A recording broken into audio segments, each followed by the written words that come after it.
बावनकुळे कोण आहेत का 54 कुळे आहेत आम्हाला काय माहित नाही. आम्ही 96 कुळे आहेत. आज घटनेला 68 दिवस झालेत, पण तरी बी मसजोगला बावनकुळे साहेबांनी भेट दिलेली नाही, साधा फोन केलेला नाही.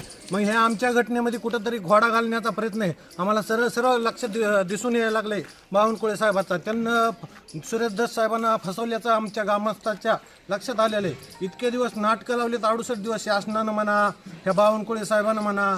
आज सरपंचाची हत्या झाल्यापासून 3 तास मारेपर्यंत बावनकुळ्याला फोन लावता येत नव्हता का पोलीस स्टेशनला? प्रशासन त्या राजकीय नेत्यांना लावता येत नव्हता का पोलीस प्रशासनाला फोन?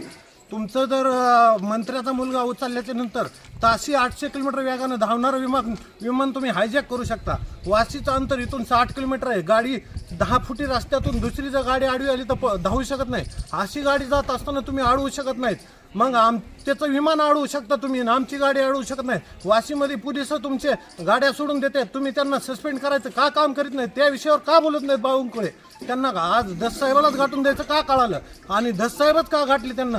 तडजोड फिडजोड काही होणार नाही असं कितीही नाटकं केले बावनकुळेंनी तरी. ह्या संपूर्ण प्रकरणामध्ये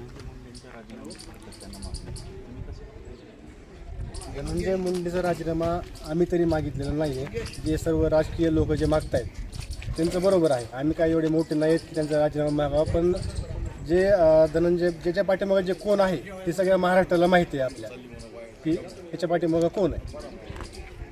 आज 144 लागू आहे. काय बैठक होईल का रद्द होईल काय? नाही 100% बैठक तर होणारच. बैठक रद्द होणार नाही काही नाही. फक्त 144 लागू का केलं आहे? आज आम्ही बैठक जी आम्ही ठरवली त्याच्यामुळे 144 लागू केले का दुसरं काही कारण आहे हे बघावं लागणार आपल्याला.